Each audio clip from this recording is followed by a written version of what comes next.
Yeah, we could end up with no time for me to paint. Okay, so I'm going to paint, and I noticed that very few, except for Shirley, of my students are in here because they've seen this painting many times before. So, Shirley, you're going to get bored. The image I shot, 15 years ago, and I have painted this numerous times.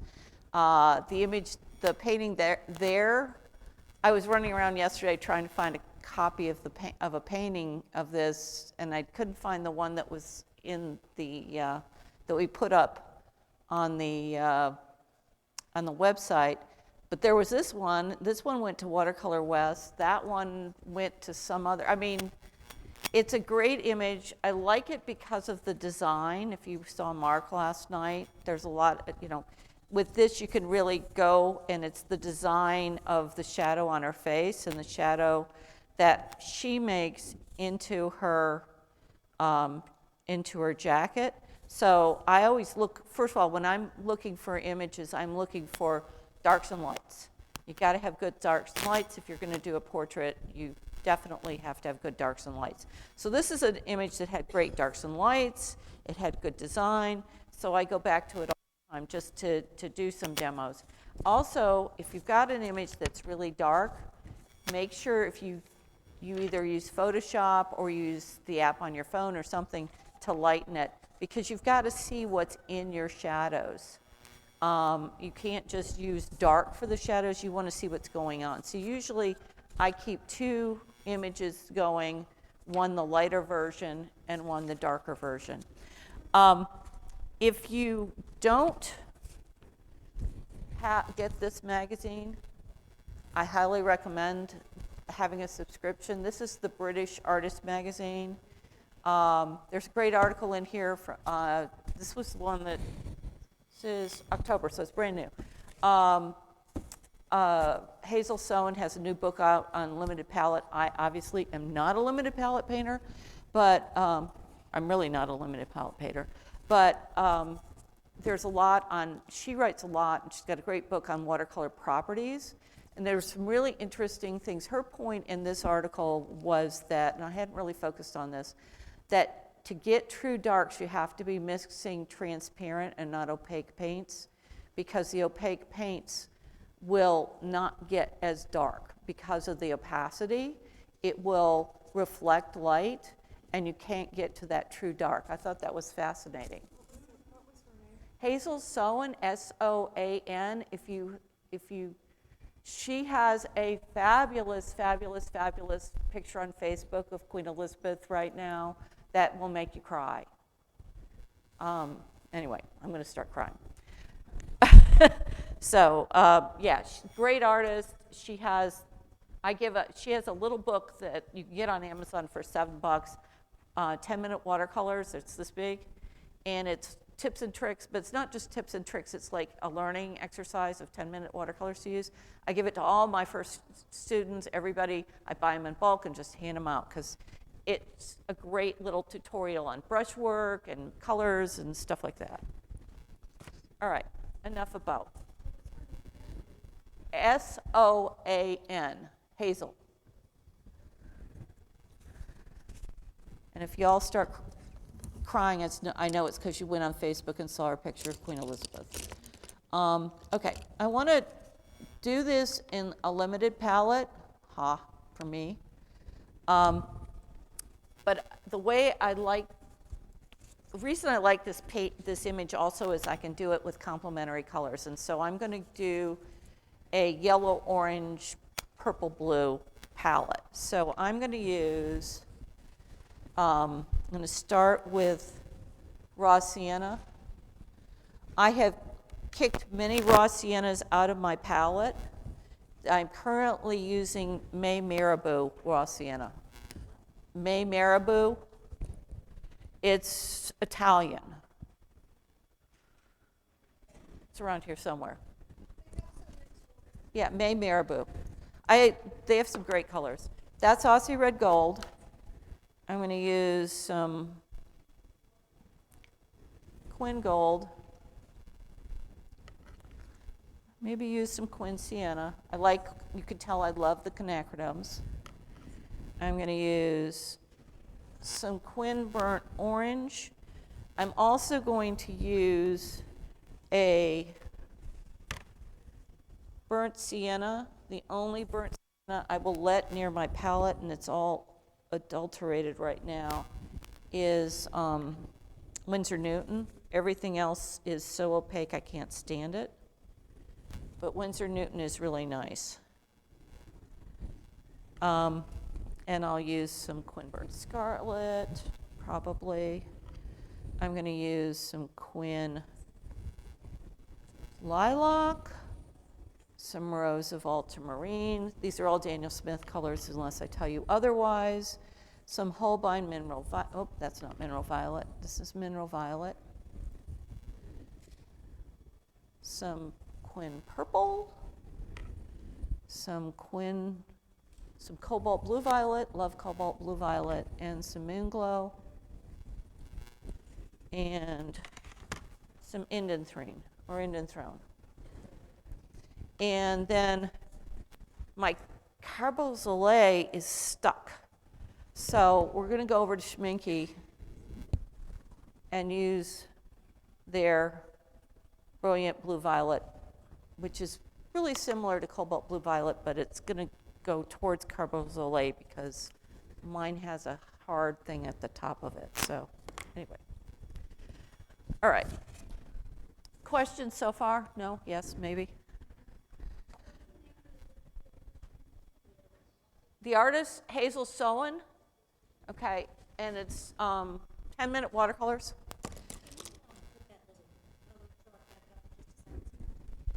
Oh, sure. Sure. And I'll probably throw some browns in, like umber or burnt umber. Also know that I keep 3 raw umbers on my palette. 3, yes, 3. Daniel Smith, Winsor Newton, and Holbein, they're all different. And I need them all. So there you go. All right. So I'm going to start. That's a limited palette. Or there'll be some cobalt teal in there too. Look, so y'all see my palettes, right? These are my regular palette. This is the Schminke palette, right? Okay. When I have to go to Schminke. Schminke's brighter, so I don't go there. So I don't like to mix colors. I just go on. All right. So this is 300 hot. When I'm doing portraits, I definitely start with 300 hot. I do 300 hot. All right, so I'm going to start with my May Marabou raw sienna. And this is a brush, it's called a solo flat. There's a guy in Montreal who has a brush package that has these solo flats, and these absolutely wonderful. I've been looking everywhere for calligraphy brushes, and I finally found them because when we took from Kiko last year, we asked her what calligraphy brushes she used, and she said, I don't know, I bought them in China. So I finally found some good calligraphy brushes. Well, and I'm going to throw some yellow in here too,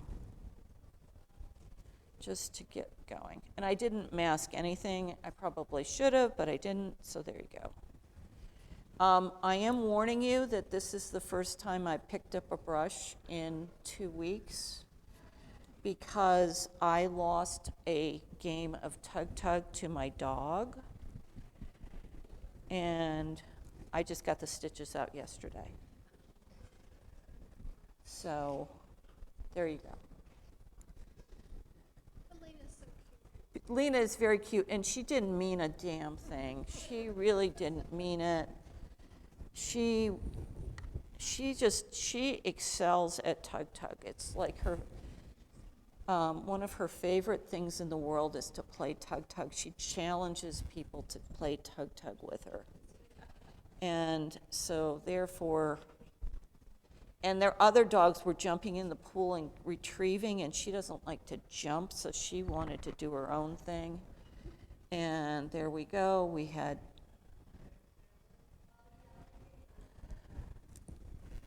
and she repositioned, and I moved my hand at the same time, and it was not good. So, but she's a very sweet girl, and she felt bad about it, I think. She felt bad about it.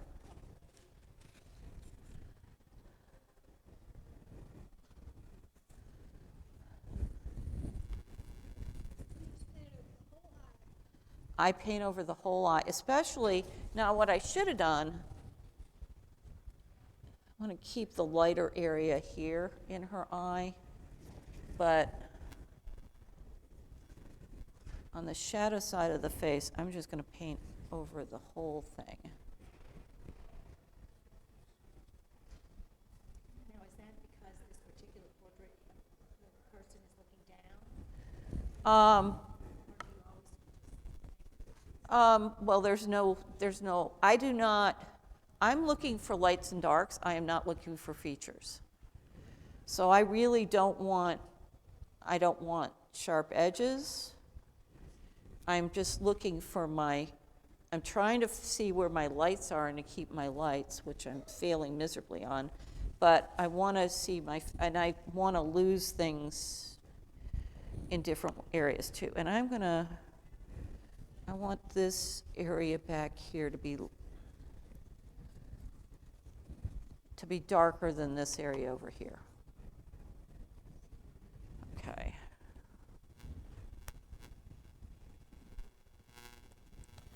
Okay. All right, I'm going to go to my purples. So far, I did raw sienna, Aussie red gold, opera or Quin gold, and Quin burnt scarlet. And I'm about to throw some moon glow right over here.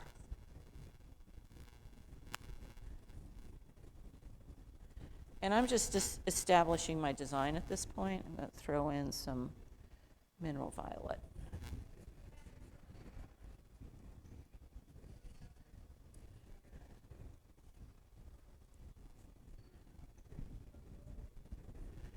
And I also love cobalt blue violet, so I'm going to throw some of that in.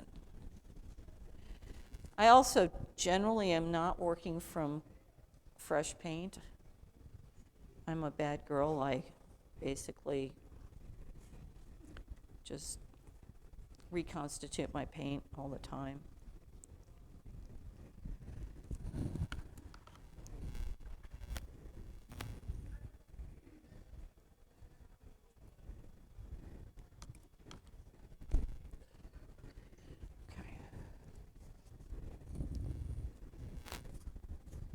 The other thing that's very important is to be constantly working in your background. Don't just do your foreground or don't just do your subject, because you don't know what you're doing. You don't have a frame of reference of what's going on. 300 Arches Hot. And I use Arches Hot, but only 300. I don't touch the 140. It's way too slick for me. And I told you I was going to go to brown, so I'm going to go to brown. So I'm going to throw some umber in here. And this is all by number, but it doesn't really matter.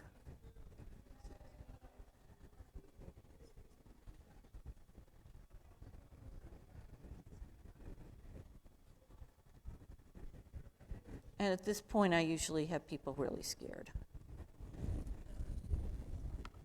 Are you scared? Did I say I was going to use cobalt? I'm going to use cobalt.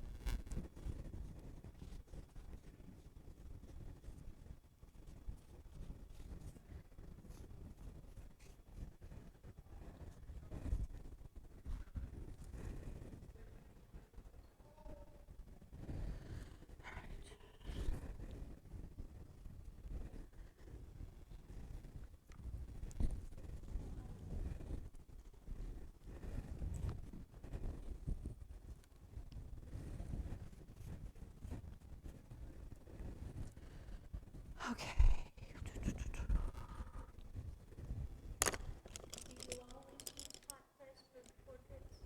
Generally, yes. I've started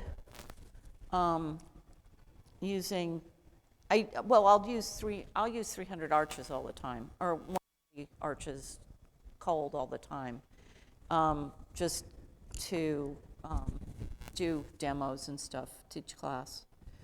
Okay, I have two different kinds of Kolinsky brushes. I have, these are really floppy. These are the Jean Haynes Rosemary brushes. And then these are really stiff, and these are my Charles Reed brushes. See how stiff these are, and these are so floppy. So when I'm starting, I like the floppiness, and then I'll go to, when I'm trying to get some control going, I will go to the Charles Reed brushes. But right now, I'm still just establishing a design and establishing my darks and lights. And this is Quinburnt Scarlet, by the way.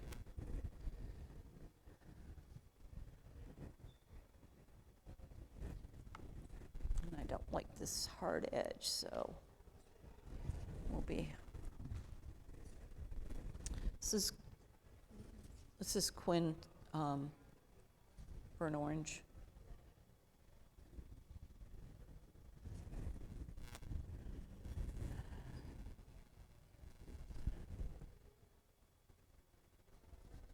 So as you see what I'm doing, I'm putting different colors down, and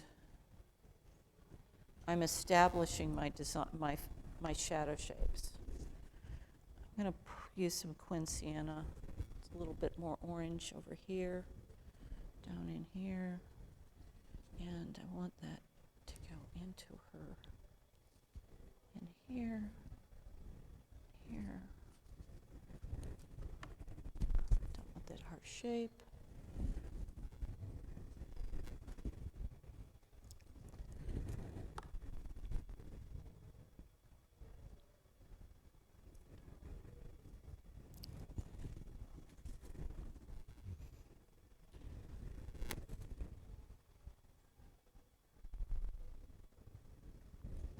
Let's put a little, this might be, I couldn't find any Quin Fuchsia in my bag, so that's why I didn't put it out, but that's Quin Fuchsia. Okay. All right. And as you can see, it's really wet because I've got a nice little bloom starting right there. But you did not wet your paper. No, I work so wet that by the time I get going, it's going to be really wet anyway, so it doesn't matter. And this is the other thing, I work up. I never work down, so I'm giving you reasons why if this doesn't turn out, what's wrong. I work down, I don't work like this. I haven't painted in 2 weeks. Wait till you see me tomorrow on the paint around.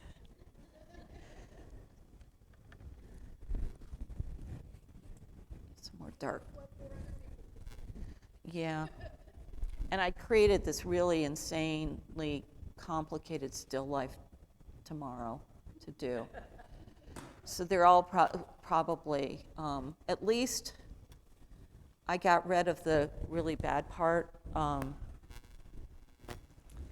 because I had Donna Morrison get rid of because it was in my kitchen and it had like the crap that's on your sink. And, all right, one question I did ask is whether we had hair dryers, but I guess we're not really equipped to do hair dryers. We don't have hair dryers in here, do we? We do? Yep. Are we set up to actually do a little hair drying? It would, I think, help.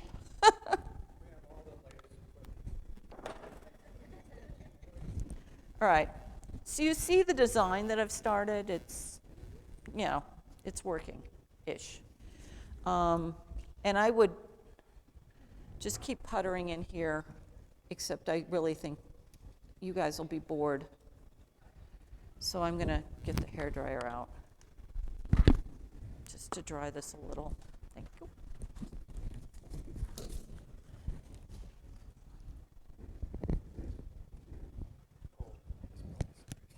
Yeah, we probably need to, yeah.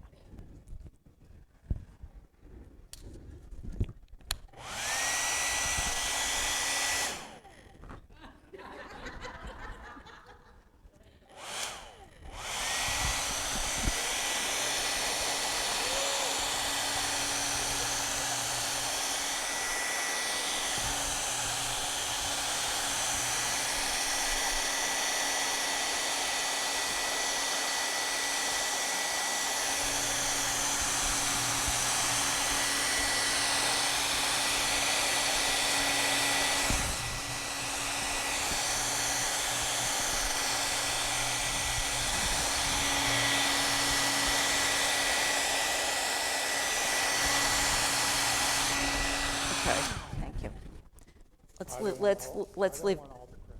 Let's leave this out. Yeah, 300 can become like blotting paper because it's so, you know. What? Because I took numerous workshops with Charles Reed, with Ted Nuttall. I took one with Charles Reed, who worked on Fabriano, and I couldn't figure out how to get Fabriano to work. And then I took a workshop with Ted Nuttall, and it was an amazing experience. And I realized that I like the paint to flow over the surface of the paper, and those little watermarks just really screw that up. So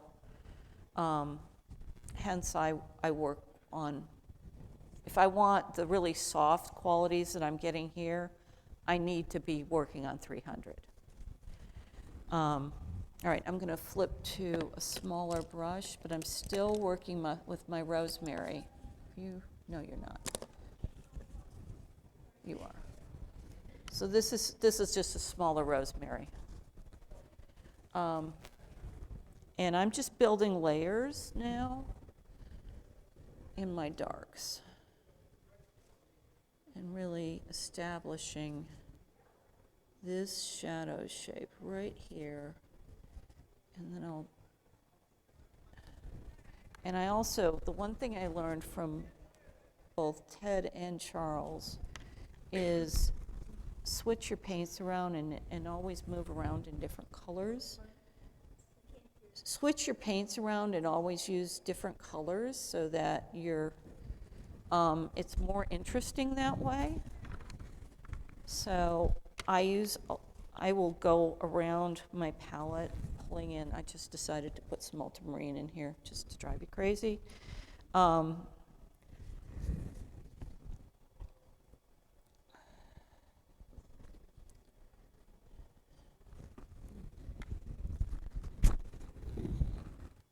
This is a little rose of ultramarine.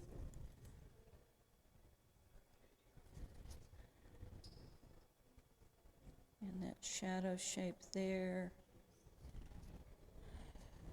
Okay, and then I want some of my Quinn's Burnt Scarlet in here too. There. Okay. Because she's looking down, I don't have to do, and I don't want to do a lot of detail in my eye. I want to just really focus on these shadows here. Actually, the painting that was the image that we used for this class was a 15-minute demo of how to start a painting, and I thought it ended up being the better painting just because I was looser.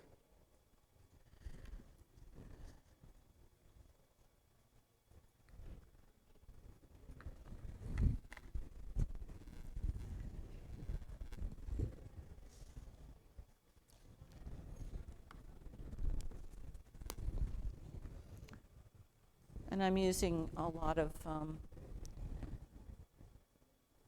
Mineral violet.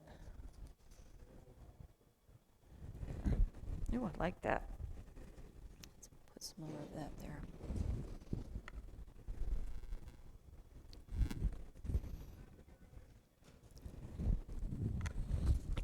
Some umbra. I do have paints in here that I have no idea what they are, by the way. People ask that all the time. I have to go explore and figure out what it is, and then it's like, oh, I like that color.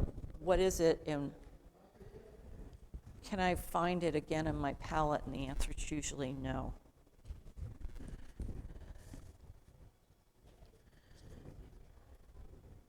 So she's starting to emerge.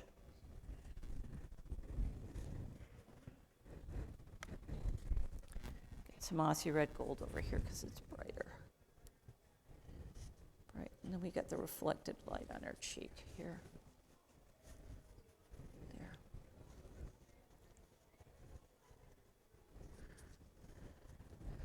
I'm going to put some quin coral on the bottom of her nose, just to pink that up a little.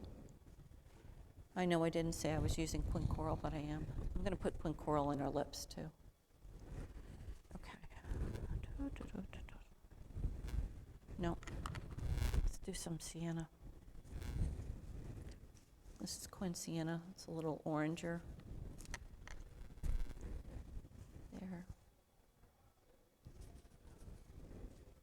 Bring that down there.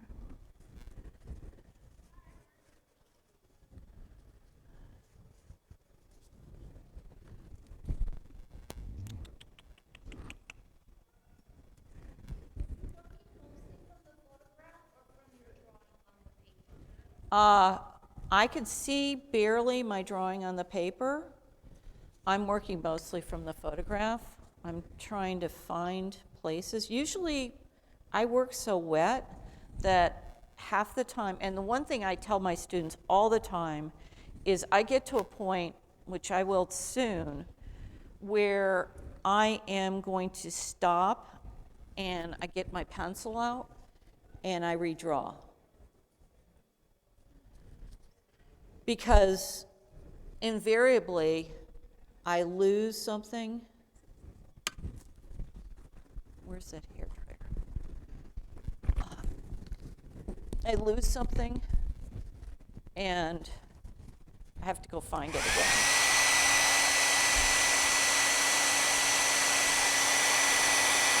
Like this was too damp right now.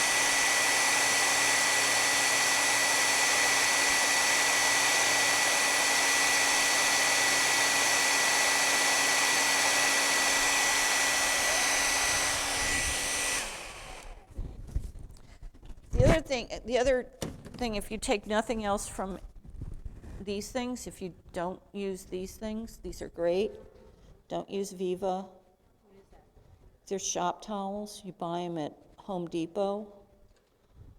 You can actually wash them out and use them again. They're like so super, super, super absorbent. They're great. Shop towels. Kimberly-Clark shop towels.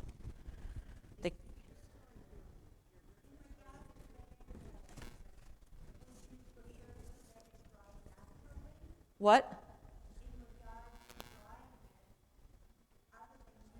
I usually don't use the hairdryer. I'm trying to move this along because otherwise, what I would do in class is move on to another part of and let it dry. But I'm conscious of the time, so that's why I'm using the hairdryer. No, I don't normally use the hairdryer.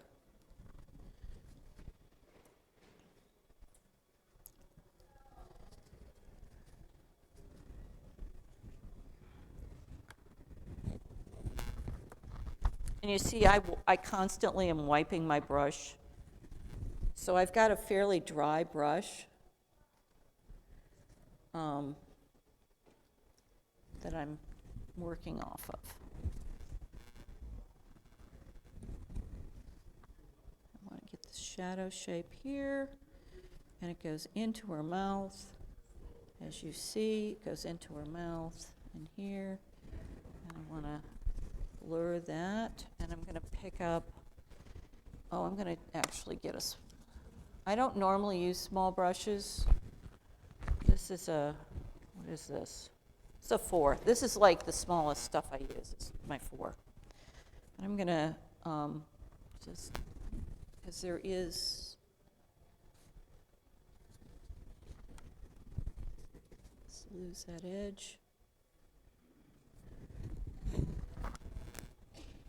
It's too small. I use my 6. Now I'm in my Charles Reed brushes.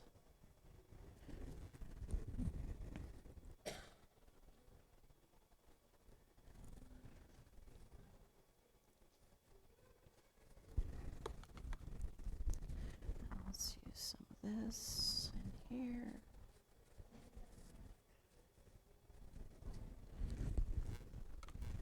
And some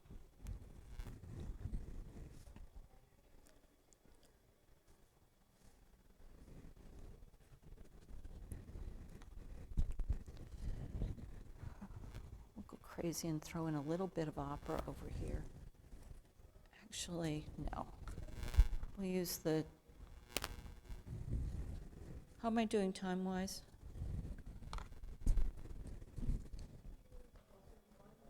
What? Oh, I'm doing good.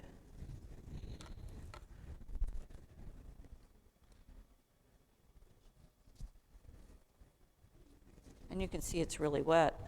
So I'm going to take some mineral violet and establish that area here and there.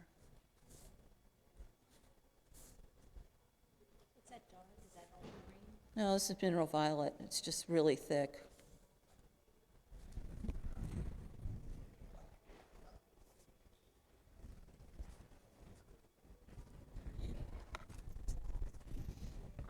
I don't like generally to use a lot of blue in people's faces because it makes them look like they came out of a refrigerator.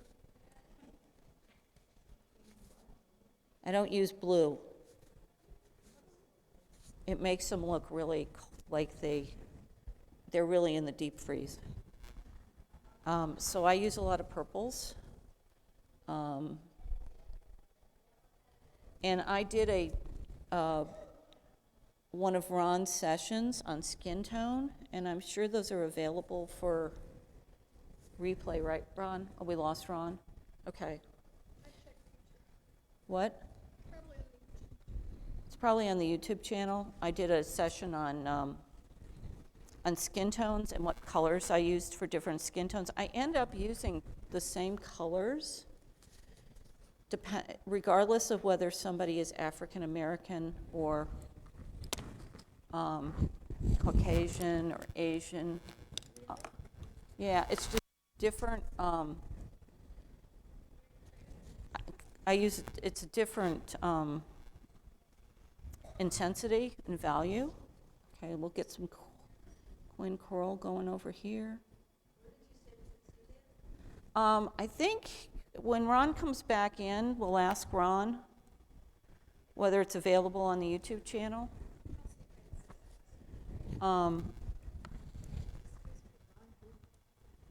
Malone. Our beloved Ron Malone.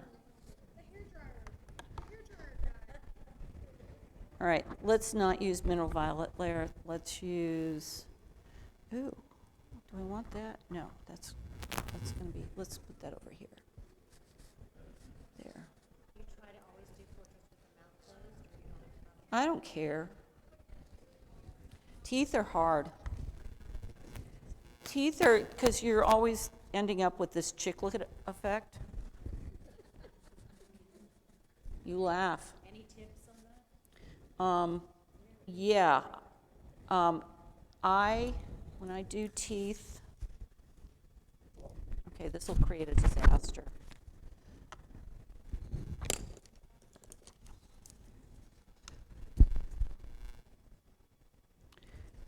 I tend to, like,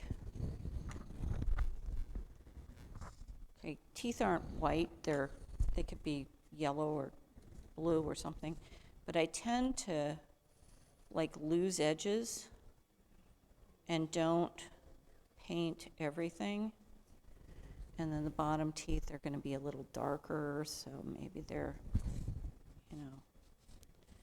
So you're just trying to, you really want to get more suggesting, and then the key is also pushing the sides back, because the teeth are not flat, they go back. So make sure your sides go back.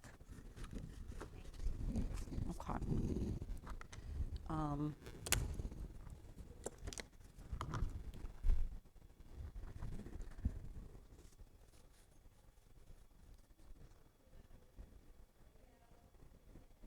Well, she's starting to look like a human being, so that's good.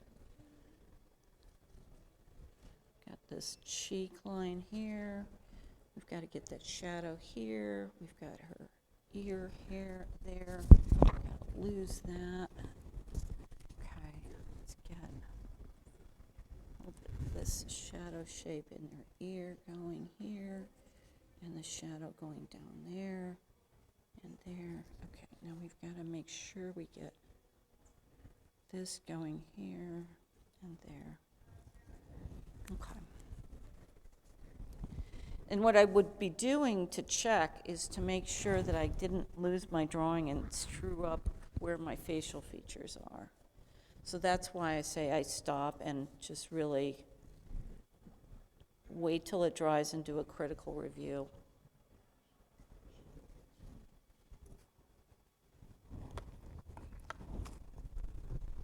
Get some.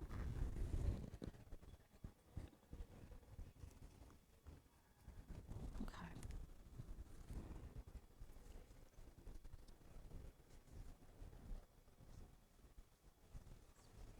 There. Don't want that line there. Okay. Need a shadow under her eye. There. And this is, I'm not going to get the hairdryer out again. This is way wet and it needs to get, we need to get something really dark going in here. And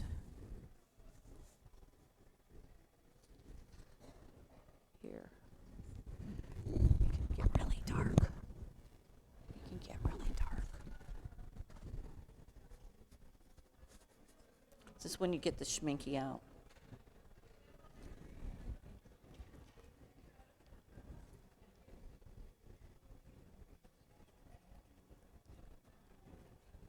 There.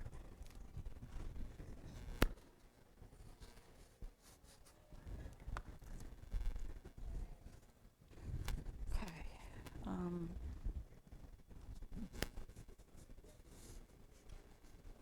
want to have this shadow shape here, because this is all about the shadows, you know? It's not really, it's her face, but it's also, I got to really have these shadows happening.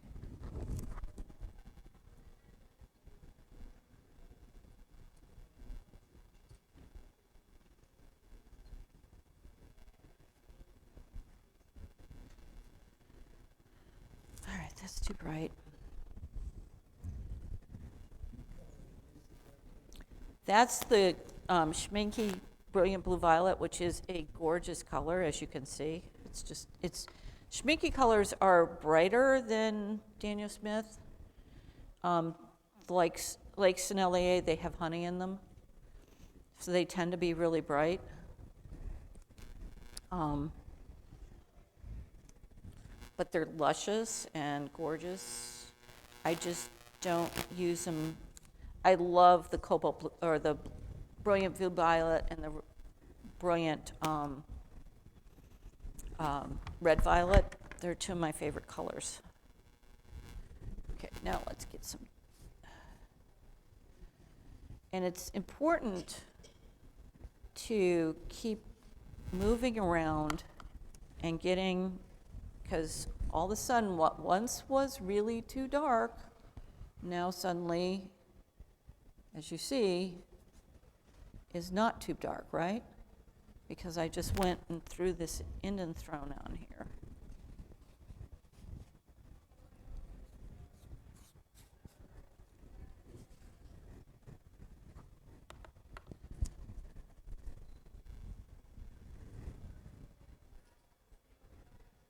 really dark in there, yeah.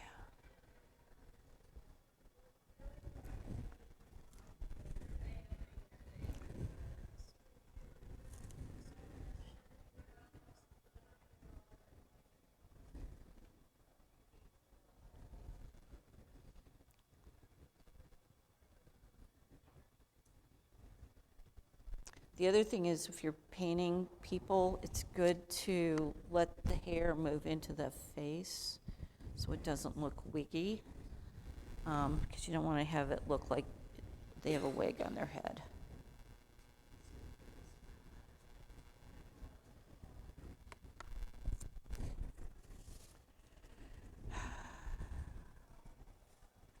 Okay, I said I was going to put some cobalt teal in here, and I'm going to do it.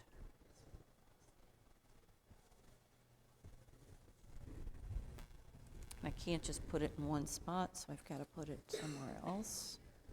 So I'm going to put it over here. You can see it's really wet right now. It's just blending all over the place. Okay.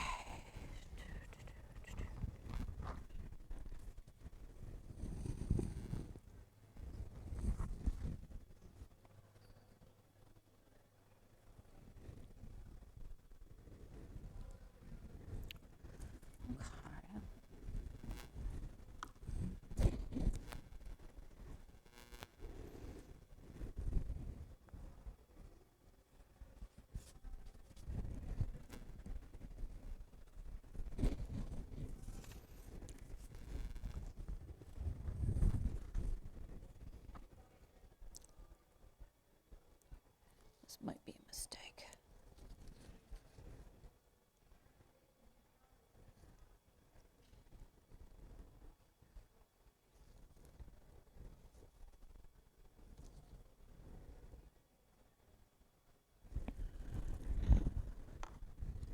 Yeah, that might have been a mistake. Or not. There. Wow.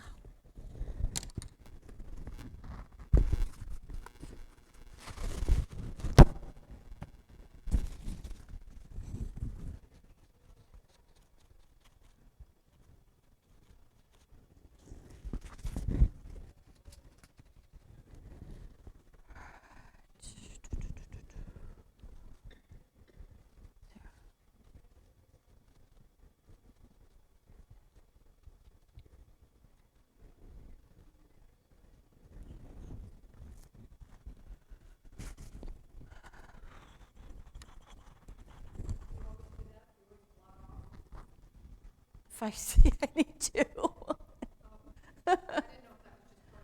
No, it was just because it's so wet. I mean, otherwise I'd put the hairdryer out, but I needed to do something to get that extra paint off. Okay, anybody else have questions? Since I was mean to Sue and made her leave, I need to. Oh, okay, first of all, with children, make sure you've got good darks and lights, which is really hard, because most of your pictures of children, they're outside and their face is all wiped out.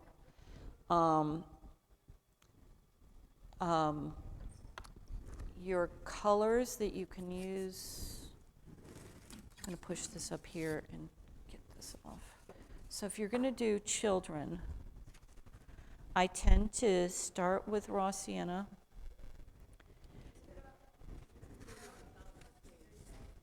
There, can you see it? And then either throw in some corals or some rose.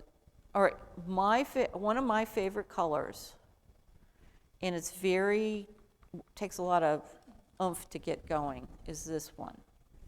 And that's if you're doing a Caucasian child, because they tend to be pretty fair. And this is Rose Doré. It's a Winsor Newton color. Works lovely. So you could do some Rose Doré with some yellows in it, and you get a really nice. Isn't that pretty? See that? No, no. Rose Doré means rose with gold in it. So Rose Madder, and this is Rose Madder, just to give you. Rose Madder's really purpley. So see how purpley that is, and see how coral that is. And that's a great color. It's also a really good color for old people who get really papery skin and thin skin. It really looks lovely on them. So use those. You could bring in some cool colors like a manganese. Your purples might be too harsh for a small child. But I tend to go that way. And then my darks are, when I'm doing children particularly, are just more intense of the same colors rather than trying to go purples or blues or anything in the lighter. And then the shadow areas are just the same colors you've been using, not trying to introduce too much purples or blues, because it's far too harsh, and they will invariably look like they came out of a freezer. What? Well, yes, or the morgue, yes. Well, that's what I was implying, is the freezer is the morgue. What colors would you use for Latinos? Same, I would stick with the ones I was using for her. I'd use whatever raw sienna you like, Quinn Gold, Aussie Red Gold, and bring in a pink that will kind of turn that. And then I also like Quinn Sienna. Quinn Sienna. Any other questions? What? Oh, my brushes. Okay. So these guys, we in Tampa, we did this fun Zoom workshop last March with a guy from Quebec by the name of Luc Boyven, who's actually been in Art of Watercolor. It was so much fun. We were having a front coming through, and the same front was coming through in Quebec, except we were having pouring rain, and he was having a blizzard. But he has a friend whose name is Michael Solos something or other, and in Montreal, who sells this. It's a 4-pack. It's a 5-pack actually. I have a 5th brush on Amazon, and if you look up Solo flat, like Solo, it's Solo Lavov or something like that. It's a Russian name, but it's Solo flat. So these are they're like hockey brushes, but they're a little bit better than hockey brushes because because hockey brushes, like you go like that and all the bristles come out. These are really nice. I had this wonderful, and you can see what happened to my favorite flat brush. I brought this at Pearl. You know how long ago that was. I haven't replaced this thing yet. I wish I could. This was my favorite big fat brush. I haven't thrown it out either. But it's, yeah, I don't know. So anyway, these are great for wedding. And then, as I said, these were the first calligraphy brushes that I've actually liked. Any other questions? Yes? When you take your photographs of subjects, you said you like not posed, but just Okay, so this photo I took a long time ago, so I probably would be a little nicer now and actually ask. I go to a lot, but I also will do crowd shots and then zoom in. I have a good camera. I have a 50x zoom. So if you do a crowd shot and zoom in, you know, whatever. You're doing a crowd shot, and then you decide after the fact, oh, I like this person. I go to a lot of reenactor things. Those people want to be photographed. They will pose. You have to tell them, don't pose. I don't want your pose. I just want to take your picture. The image that's out there of the guy with the bowler hat, which just came out of Watercolor West, the Plant Museum, if you're in Tampa, the first Sunday in March, it's Picnic in the Park, and it attracts a ton of steampunkers. And they are all, it is, my students who've gone with me, because we do a kids event there, it is like walking into a Sargent painting. They're having picnics, so you know the Sargent painting of the picnics, they're all there in, you know, oh my God, we all just ran around, took pictures, and we kind of abandoned people at the kids' table because we were running around going, oh my God, go over there. Did you go see that one over there? Did you see that one over there? You got that picture? Oh, damn, I didn't get that picture. Yeah. It's Picnic in the Park at the Henry B. Plant Museum on the first Sunday in March. And it has music, it has free ice cream, it has a Chihuahua parade, barbershop quartet singers, and steampunkers. So, anyway, any other questions? So when you talk about getting the light and the shadow on a person's face, is there a time of day that's better than others? Because sometimes there's too much shadow, you know, so are there any tricks in trying to get that good light and shadow? I mean, it also depends on the lighting conditions. And so the question, I should probably repeat the questions. Are there tricks on getting good light and shadow? Later in the day tends to be harsher shadows, I think. And, you know, right in the middle of the day, you have to watch because you may not be getting enough shadows. So early afternoon, late morning, whatever. I mean, just look around wherever your venue is going to drive a lot of what kind of shadow you're going to get. So I don't think she looks too bad.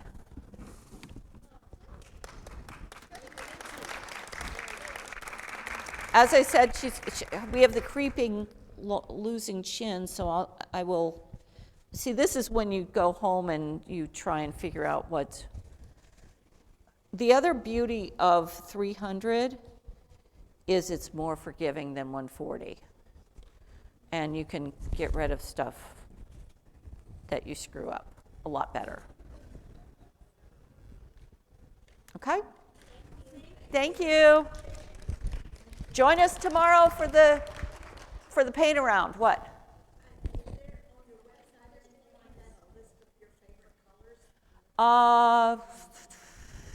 Probably the supplier list for my class is on there, and it has all my colors. Yeah, and oh, by the way, my class is both in person and Zoom, so if anybody wants to Zoom in at 1 o'clock on Tuesdays, just text me. And and I have half the class is in person and half of it is on Zoom, and some days everybody's on Zoom.